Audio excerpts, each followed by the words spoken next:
హైదరాబాద్ ప్రయాణికులపై ఛార్జీల భారం వేయనుంది RTC. City bus ఛార్జీలను మరోసారి పెంచింది. రేపటి నుంచి పెంచిన ఛార్జీలు అమల్లోకి వస్తున్నాయి.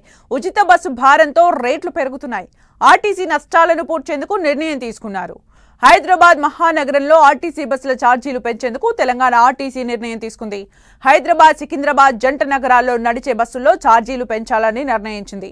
ఈ నిర్ణయం రేపటి నుంచి అమల్లోకి రానుంది. హైదరాబాద్, సికింద్రాబాద్ పరిధిలో నడిచే సిటీ ఆర్డినరీ, మెట్రో ఎక్స్ప్రెస్, ఈ ఆర్డినరీ అలాగే ఈ ఎక్స్ప్రెస్ బస్సుల్లో ఛార్జీలు పెరగనున్నాయి. ఈ బస్సుల్లో మొదటి 3 స్టేజీలకు ₹5 చొప్పున ఛార్జీలు పెంచనుంది ఆర్టీసీ. అలాగే 4వ స్టేజ్ నుంచి ₹10 అదనపు ఛార్జీ వసూలు చేయనుంది. ఇక మెట్రో డీలక్స్ అలాగే ఈ మెట్రో ఏసీ సర్వీసుల్లో మొదటి స్టేజ్ నుంచే ₹5 పెంచనున్నారు అధికారులు. రెండో స్టేజ్ తర్వాత అదనంగా ₹10 ఛార్జ్ చేయనున్నారు. పెరగనున్న ఛార్జీలు రేపటి నుంచి అమల్లోకి రాబోతున్నాయి.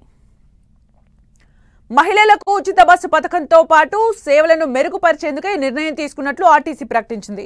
బస్సు ఛార్జీలను పెంచేందుకు నిర్ణయం తీసుకున్న తెలంగాణ ఆర్టీసీ సంస్థ జంట నగరాల ప్రయాణికుల కోసం మరో కీలక నిర్ణయం తీసుకుంది.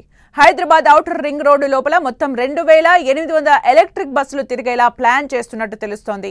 ఈ బస్సుల్ని దశల వారీగా రంగంలోకి దింపేందుకు సిద్ధం చేసింది తెలంగాణ ఆర్టీసీ. డీజిల్ బస్సుల స్థానంలో ఎలక్ట్రిక్ బస్సుల్ని భర్తీ చేయాలని ఆలోచిస్తోంది.